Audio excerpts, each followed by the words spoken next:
Imperial 2030 is a fantastic economic strategy game. I'm going to talk about the basic idea of how it plays and some beginner strategy. The designer is Gerdts, who designed the popular game Concordia. Gerdts said that Imperial 2030 is his favourite of his designs.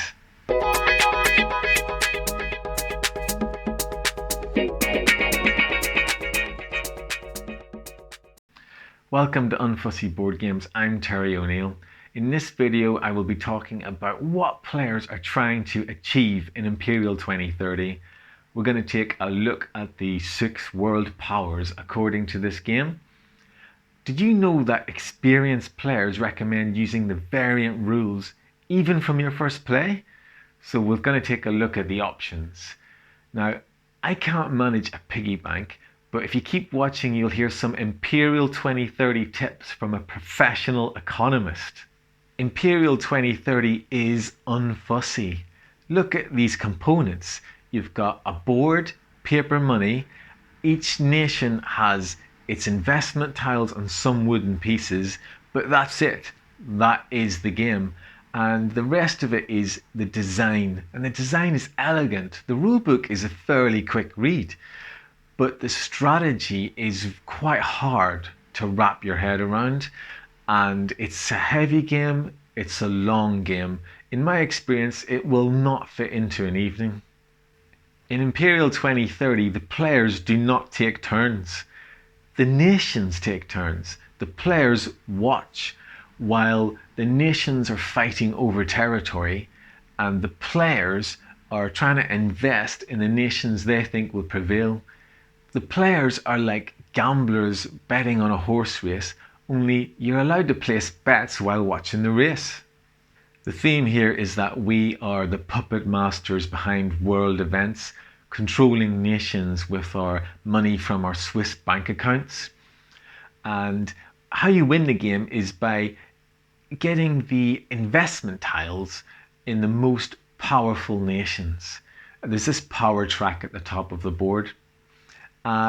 During the game, what a nation does on its turn is decided by the player who has the most investment in that nation. Players want to invest in successful nations. What does a successful nation look like? Let's say Brazil is successful. In this case, it has lots of territory.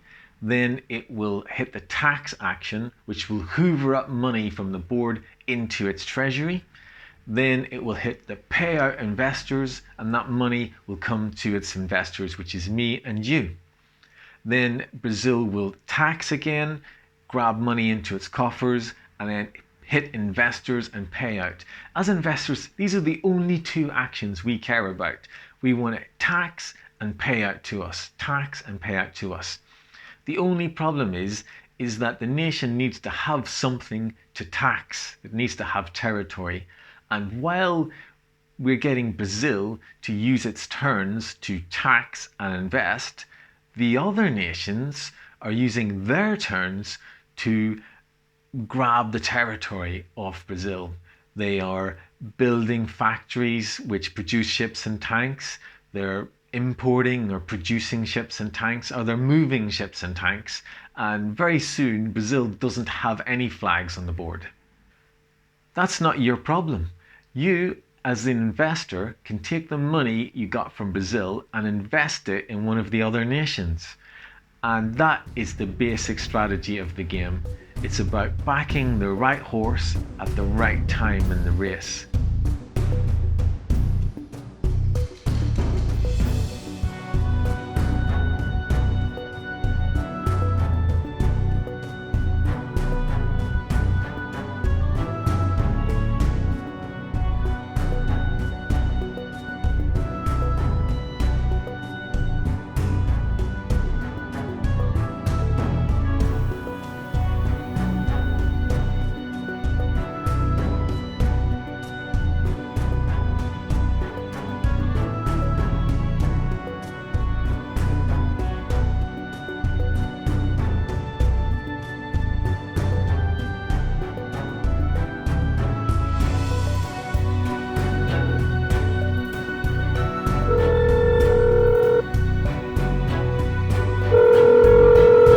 Thank you, David, for taking this call.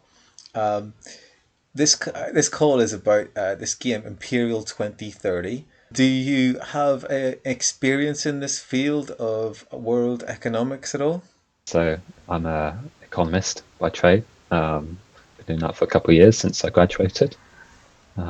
So yeah, hopefully I can pass on some insight into some aspects of the game. The team that I work with, we cover a whole range of different countries and different parts of the globe. So in this game, a successful country that's attractive is going to be taxing and paying out, taxing and paying out. Um, does that have any basis in reality? Yeah, yeah. In fact, so obviously we all have our taxes that we've got to pay. So people of the nation will pay tax into the government pot. And then one other way that governments can raise money is through something called a government bond. Basically, a way that they raise money through the financial markets. So, a government might want to raise lots of money to pay for, healthcare services during a pandemic.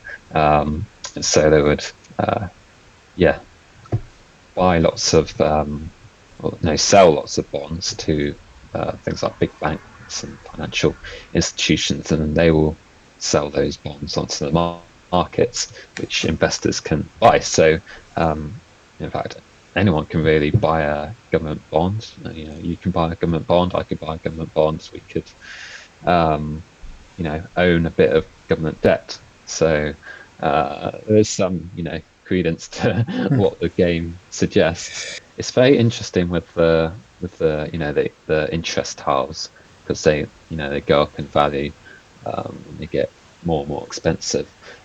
But it's very interesting to see how like different countries uh, how they do depending on you know how big of a share each person has because you want to have control, um, but there's also a case to say, I want to have this much, but I want to let other people have this much, so that vested interest in that country, and they don't want to see it do badly.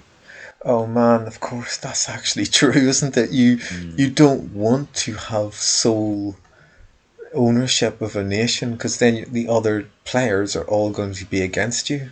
Yeah, yeah, which I really like. It's very interesting to try and work out, do I buy up this extra share or do I let it go to other people and just, keep the interest going? The publisher PD Verlag seems to have this thing where they're anxious that everybody has a positive first game, positive experience in their first game playing their games. And in Imperial 2030, they really try to make the game accessible. Um, One thing they do is they have an initial setup. But what I didn't realize was that after your first game, you should be playing the advanced setup, which is really the standard setup, but they call it the advanced setup. So I ended up playing the initial setup for several games before I realized I should have moved on. Another thing in the game is this investor tile, okay, which is the way this works is you can only invest in a nation if you have the investor tile, okay. Now that is quite helpful for people, for players to be able to get control of nations because if I have this tile, then I can invest in the nation that you control, and there's nothing you can do about it, and that way I can take it off you. So this leads to control of nations like moving around in the game a lot, which is sort of fun, but it also frustrates long-term planning. So experienced players who want more strategy ditch the investor tile. Another thing is the Swiss bank. The way this works is it's for players. What if you don't control any nation? Okay, it's going to be quite a boring experience. So this helps players get control of a nation. But again, it does it by if I have it, I can invest in a nation you control, and there's nothing you can do. You can't invest. So again, it means less control, and experienced players recommend ditching this too. So the variant is that after the nation's turn, any player can invest in that nation, but starting with the player who controls the nation. And this means that if you control a nation and you are building factories and building it up, then you can, if you keep the money at hand, you can generally try and maintain control of that nation. And this leads to a little bit more long-term strategy and a little bit less chaos in the game. And it's the way that I'm going to be playing it in future, which is the advanced setup, no investor tile, and no Swiss bank. In the first turn of the game, you will likely control one nation, at least one, and the question is, what should you do with that nation? The way it works is, if you control a nation, you choose an action from this wheel or rondel, and at the start of the game, you can choose whatever action you want. After that, you got to move 1 to 3 spaces along the wheel. You can move further, but you got to pay your own money to do that, and investors are reluctant to do that. So the question is which action to choose first. A good option is certainly the investor spot, which means you get some money straight back. And that is the whole point of the game, isn't it? To tax and invest. That's the spots you care about. However, if you could consider maneuvering, producing ships and tanks and moving in order to get that nation some territory, control of territory. Why would you do that? It's because at the start of the game, there's actually an advantage for nations to rush into regions first, because if a nation is the first into a region, if it's then attacked by an enemy, the units get taken out, but its flag still sits there. So that is a major advantage in rushing across the board.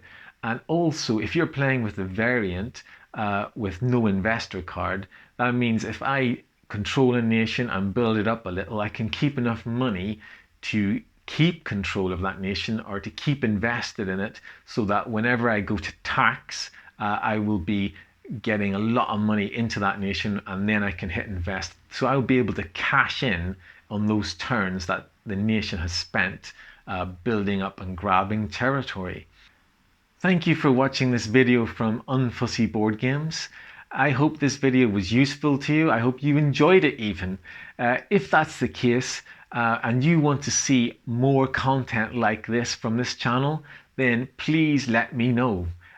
Hit the like button down below, hit subscribe, comment below. Let me know what your strategy tips are for Imperial 2030, and I look forward to seeing you in the next one.